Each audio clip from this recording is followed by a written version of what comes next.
Hey, everybody. This is your daily dose of all things royal. I'm back, my gorgeous, good looking friends. I hope you're well. I want to discuss something that I've been thinking about over the last couple days and want to present it to you to get your opinion. Word on the street is that there's a new book that's about to be released, and it's sharing details of the Queen's last year and her illness that she had been suffering with. I have mixed feelings about this because the book hasn't been released as yet, and to put this detail out there, it just seems as if it's done for the purposes of promoting this book to get it sold. Now, although the palace has not confirmed this as fact, there have been many whispers going around confirming or reiterating this very same sentiment.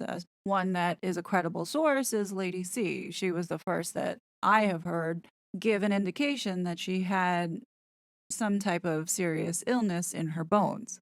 The bigger question that has come out of this is, did Harry know that his grandmother was gravely sick? In my opinion, no, I don't think that he knew and was kept in the dark by the family because they wanted to give the Queen the privacy that she so deserved. Had Harry known this fact and Meghan got a hold of that information, they would have capitalized and exploited it for their own personal gain. They have proved themselves to be untrustworthy and lacking any type of moral conscience. So add not being told to the list of things that Harry is going to use to retaliate on within this book, Spare.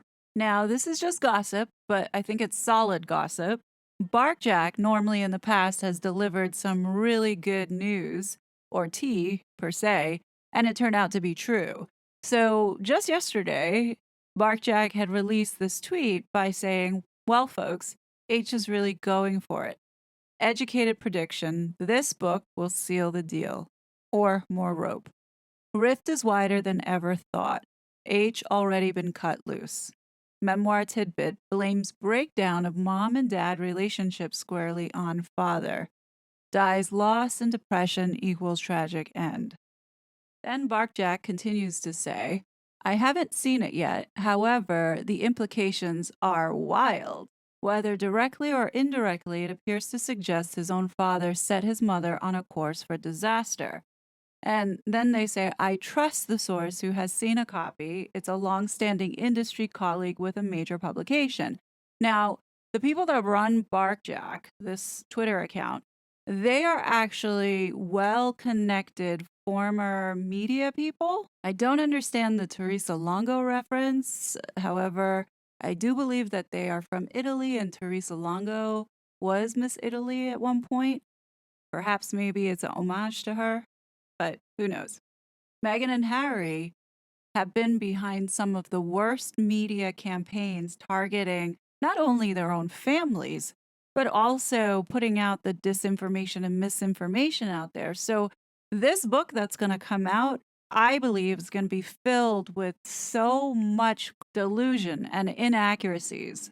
I think all credibility is going to be thrown out the window and will make Harry look like he's certifiably crazy. You know, it's interesting that it took Meghan Markle to open my eyes to all the deceit and dirty tactics that PR usually takes in order to sway and manipulate the public's opinion. And once you see it, you can't unsee it when it comes to other celebrities like Oprah, Tyler Perry, Ellen, the Obamas. All of them use the same tactics in order to manipulate the public opinion. I'll be honest, a lot of these celebrities and politicians now, I look at through a different perspective after seeing all the shenanigans and dirty tactics that Meghan Markle has used to portray a certain image or a certain brand. Whether or not you trust the Markles or not, we have Meghan Markle to thank for that because she created all this unnecessary drama. I'm going to make a suggestion. If you get a chance, check out this live that was yesterday between PDina, Paula M., and Samantha.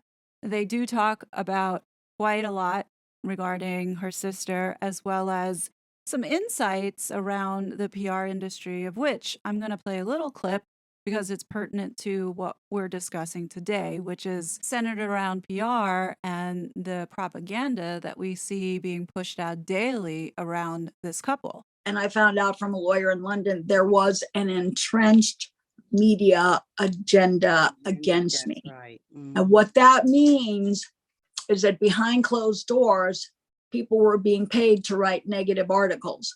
So it was confusing. It was confusing to me because I didn't know at that time immediately that there was an entrenched agenda. And even when I heard it, I didn't know what that meant. I didn't know that meant someone at a PR firm can say, hey, write this story and we'll get you John Bon Jovi or so-and-so for your article next, and make it juicy, say this, say that. Like, there's an ugly side to PR and publication, and a lot of people know it. It is fake news. Yes. In many cases. Now, all of us are assuming that Meghan and her PR team were the ones who were behind this campaign. Now, I just have to put it out there. Meghan's name was never mentioned that she was behind it. We can assume it, but it was never confirmed that it was. Now, what I would be interested in knowing is who was behind the campaign. Was it Meghan in conjunction with Kensington Palace? Because at the time, Meghan was at the palace, or was Meghan operating alone? But who was behind targeting Samantha? Or was this something created by the press just to sell newspapers? We can't only assume that Meghan has an agenda. It could be other forces operating here. And I'm not pointing the finger to the royal family. I'm pointing the fingers to people here closer to home in the US. I'm just putting that out there. And the whole purpose of showing that clip was to illustrate and reemphasize the point that the media can be easily manipulated. And what we're seeing technically is never really the truth, especially in the United States. I don't trust any media outlet at this point because when you look at it, the United States is the worst offender of propaganda being pushed out. Let me remind you that in the United States, the liberal progressive media is what dominates the airwaves. Now, I'm not going to say that the right-wing media outlets also don't do the same thing. Yeah, they do to a certain extent, but at least they have sense by putting facts forward. A lot of times with the left liberal like CNN, MSNBC, ABC, NBC, they're not paying attention to looking at all the facts. They're pushing a narrative that goes along with whatever political agenda, you name it, they're on those bandwagons pushing whatever the left agenda is pushing. And it all comes down to money, plain and simple. Overall, the US has failed to use journalism in an unbiased and objective way and ethically report the news. We've lost that. And I think that's why our society has been decaying so poorly because of the harmful propaganda. And the reason why Meghan Markle is so dangerous is because she understands how to use the media. Now, let's not give Meghan all the credit. Harry, I'm sure, knows some tricks in the PR game because remember, he was covered and shielded by one of the best PR machines in the world by being part of the royal family. I say that they're both dangerous fools. Obviously, one is more sinister than the other. And to show that Meghan Markle is a true cloud chaser, when this all began, by playing the race card in such a sinister, calculated, and indeed incredible fashion, meaning going on Oprah and lying to the entire world. This was during a time only months after race riots based upon the lie of white supremacy and systemic racism that had been tearing America apart. Meghan and Harry sought to besmirch Britain's royal family in the most despicable manner. And when you have this type of narcissism and selfishness on steroids, it makes it very hard to not see how divisive and racist Meghan Markle really is. Her behavior and the way she treats people is indicative of it. And the way that she uses PR as a weapon to show that she's on a higher moral pedestal than the rest of us is evident. And let me show you an example. Us Weekly is one of the bigger US tabloid magazines. Actually, I think it's the biggest tabloid magazine in circulation, and it came out the day after the Queen's funeral. It was exposed that both Meghan and Harry were leaking many details to the press during this very sad time. This issue was not a full tribute and dedication to the Queen. This was damage control for both Harry and Meghan, and their fingerprints are all over it. Let me show you. You see at the bottom, it says with reporting by Natalie Posner and James Robertson. We're just going to take a look at Natalie Posner for the purposes of this video. You see, Natalie contributes a lot of intimate details to these tabloid magazines about Meghan Markle. Interesting that over the last 2 to 3 years, she's the one providing information that only could come from the source itself. So who is Natalie Posner? Well, it just so happens to be that she's a West Coast senior reporter in Los Angeles. And she's written for Closer Weekly, MSN, Us Weekly, In Touch Weekly, Life and Style. There you go, guys. Is there the possibility that Markle knows her? Absolutely, because she's a member of the Soho House. Now that we have established this common theme and the very good chance that Meghan and Harry are behind this article, let's now get into the article to show how they were trying to do damage control with the public. 3 sources contributed to this article. According to the first source, Anne and Charles were the only ones who had the chance to say a proper goodbye. Anne arrived just in time, shares the source, adding that Andrew, Edward, and William were heartbroken that they didn't get to say a final farewell. The source adds, Charles was able to have an emotional heart-to-heart with his mother just before she passed. He was holding her hand when she told him, I'm proud of you, says the source. It was a tearful moment, and one that Charles will never forget. Now, if there was any source of truth to this, the only person that would even be close to giving this kind of information, sensitive information, would be Harry. And I could see that being maybe over breakfast. He was sitting with Sophie and Edward telling him what happened the night before. And then Harry goes and repeats it for this story. I highly doubt that something so private was repeated by King Charles to Us Weekly, or even a aide at the palace would repeat something like that. This definitely had to come, if it is true, from one of the family members. And who do you think we're talking about? Yes, has. In my opinion, he's the first source. Let's take a look at the second source. Now, this quote is pretty ambiguous to me. It says, he's determined to carry out his duties in the manner she laid out, the source shares, not just in those final stages of her life, but as long as Charles can ever remember. Now, when you listen to that sentence structure, does that make any sense? But as long as Charles can ever remember. Do we hear a little bit of Meghan in that? As ever, I'm Meghan. Maybe. But I'll let you guys decide as I get into the other examples. Now, the third source I possibly believe was through the media, like Lady C. It says, a third source says Her Majesty had been quietly battling a painful disease, one she refused to reveal publicly.